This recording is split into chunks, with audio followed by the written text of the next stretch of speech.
Assalamu alaikum dear students. I hope you are fine. This is your teacher Miss Namira Fiaz and I teach you English of class 7. So let's start. Today we will be learning grammar skills unit number 6 modal verbs. For that open up your grammar skills page number 31. Modal verbs are types of verbs. ठीक है, verbs के हमारे पास जो action को explain करते हैं. सो modal verbs जो हैं मेन वर्ब के साथ लिखे जाते हैं. हमारे पास मॉडल वर्ब्स की कौन कौन सी टाइप्स हैं? हमारे पास can, could, may, might, must, ought, shall, should, will and would. ये सब क्या हैं? मॉडल वर्ब्स हैं हमारे पास. ठीक है, और मॉडल वर्ब्स को किसके साथ लिखते हैं? मेन वर्ब के साथ लिखते हैं. First form of verb is written with modal verbs. हमेशा मॉडल वर्ब्स के साथ कौन सी फॉर्म ऑफ वर्ब आती है? फर्स्ट फॉर्म ऑफ वर्ब, या उसे हम बेस फॉर्म भी कहते हैं. जैसे कि शुड के साथ वेयर, मस्ट के साथ गो, ये दोनों क्या है? बेस फॉर्म ऑफ वर्ब्स हैं. तो मॉडल वर्ब के साथ हमेशा फर्स्ट फॉर्म ऑफ वर्ब आएगी. और हम ऐड नहीं कर सकते क्या? एस, ING, ED, ये हम मॉडल वर्ब्स के साथ ऐड नहीं करते. Modal verbs as it is लिखे जाते हैं. जैसे कि अगर मस्ट है तो मस्ट ही लिखा जाएगा, शेल है तो शेल ही लिखा जाएगा. जो वर्ड्स हम चेंज कर सकते हैं वो हैं कैन को कुड में चेंज कर सकते हैं, यानी कि पास्ट में कोई चीज बतानी है. जैसे कि he said he could play cricket, तो यहाँ पे कुड हमने पास्ट में रिलेट किया. मे के साथ माइट, विल के साथ वुड, शेल के साथ शुड. अब इनको हम यूज कैसे करते हैं ये डिस्कस करने से पहले हम एक्सरसाइज A डिस्कस कर लेते हैं, because it is related with just simple modal verbs and their definition. If you look at exercise A, circle all the modal verbs in the following passage. ये अपने ऊपर से आपने देखने हैं मॉडल वर्ब्स कौन से हैं. You will read these 2 paragraphs and you will circle all the modal verbs. So just like that you will circle all the modal verbs. Now we will move on towards the uses. Will or shall, ऐसा कि हम जानते हैं it is used in present tense. Then can and could be used as an ability. For example, he can play cricket, she can play violin. Can, could, may, might, it is also used in form of permission. ठीक है, जैसे can I sit there, may I take your coat, may I borrow your pen. Could, may, might को possibility के form में भी use कर सकते हैं. ठीक है, for example, she might go to the party, she may visit the dentist. ठीक है, देन विल, वुड, रिक्वेस्ट के फॉर्म में हो सकती है. जैसे कि will you please open the door for me और would you please open the window for me. Then shall, should जो है ये सजेशन के फॉर्म में हो सकती हैं. जैसे कि shall I open the window. ठीक है, और should I take your pen, should I take your coat. Then should or ought जो है ये एडवाइस के फॉर्म में भी हो सकते हैं. जैसे कि ही शुड अपोलोजाइज. Must जो है when something is compulsory we use must, like you must wear proper uniform to your school. She must obey the rules, इस तरह.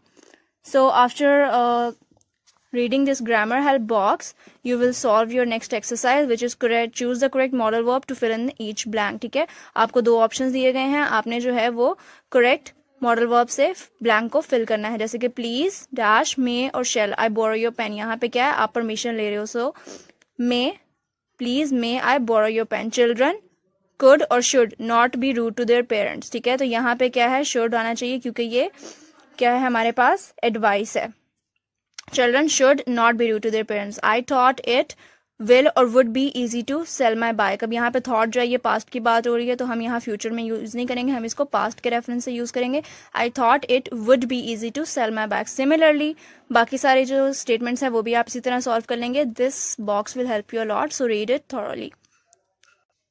इसी तरह जो है हम एक्सरसाइज C पे मूव ऑन करेंगे. व्हाट माइट यू से in the following situations. They have given you statements. ठीक है, सिचुएशंस दी गई हैं और आपने जो आंसर लिखने हैं उनमें क्या करना है? You have to use a modal verb. Write a sentence containing a modal verb for each. First one is you are boasting about your swimming ability. So I can swim 10 lengths of the pool. यहाँ पे आपने एक answer लिखा जिसमें आपने क्या किया? एक मॉडल वर्ब को यूज किया. इसी तरह जब आप लिखेंगे there are dark clouds in the sky, ये सिचुएशन है, आपने आंसर लिखना है. तो it might rain. ठीक है, तो यहाँ पे क्या आ जाएगा? मॉडल वर्ब आ जाएगा. और भी स्टेटमेंट्स हो सकते हैं जैसे कि you should take your umbrella with you. ठीक है, वहां पे शुड यूज हो जाएगा. You are thirsty so may I have a glass of water. Cycling is ban in the park. Now this is something you should not do. ठीक है, must not be done compulsory क्योंकि ये banned है, तो आप क्या use करेंगे? You must not ride your bike in the park. इसी तरह बाकी सिचुएशंस को आपने पढ़ना है और आपने ऐसा सेंटेंस लिखना है जिसमें आप क्या यूज करेंगे? मॉडल वर्ब यूज करेंगे. Will, ought, should, could. I hope you understand it.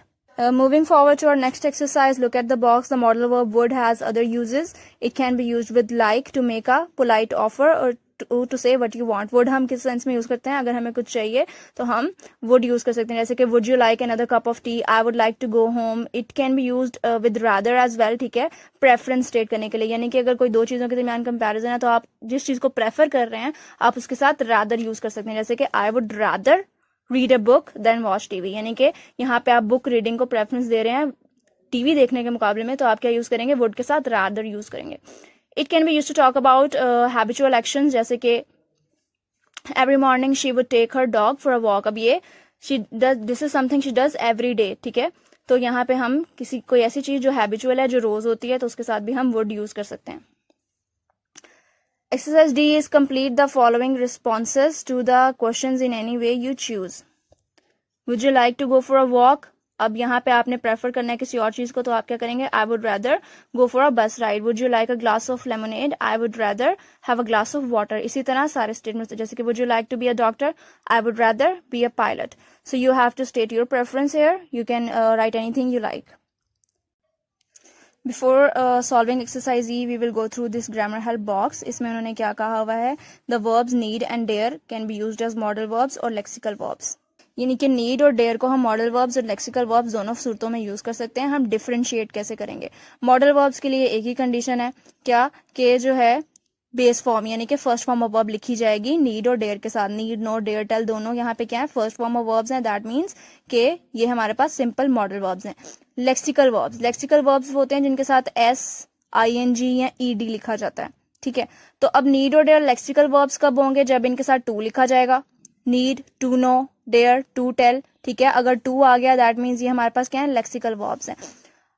Need के साथ अगर आईएनजी या नाउन फ्रेज आ जाए तो भी वो क्या बन जाता है? लेक्सिकल वर्ब बन जाता है. For example, if I write here I need some new shoes. Now shoes is the noun here, ठीक है, and new and some are modifying this noun, explaining it even more. So that means ये हमारे पास क्या है? This is a phrase.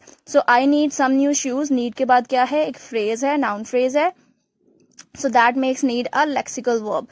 The animals needed feeding. Now feeding is a verb with ing. So after need we have written a verb with ing. तो यहाँ पे ये क्या हो गया हमारे पास? lexical verb हो गया. Now we will solve our exercise E. In the following sentences, are need and dare used as modal and lexical verbs. So we have to write M for modal and L for lexical. We need to find somewhere to stay. अब need के बाद क्या है? To. That means it made it lexical. Need any help. Help जो है यहाँ पे any help जो है, this is a phrase. That means if a phrase is written after need, that means it is lexical. Dare, open, first form of verb, base form of verb, that means modal. Need, make is the first form of verb here. So modal. To आ गया, lexical. Need के बाद wait जो है, that is first form of verb, so modal. Dare, treat is first form of verb, that means modal. Need and cleaning has ing, that means it is lexical. Dare, stroke is the first form of verb, that means modal. Need and know is first form of verb, that means it is modal. I hope it is clear for you that what are modal verbs and how do we use them. Rest of the notes will also be shared in Google Classroom. So stay safe, stay home, take care. Allah Hafiz.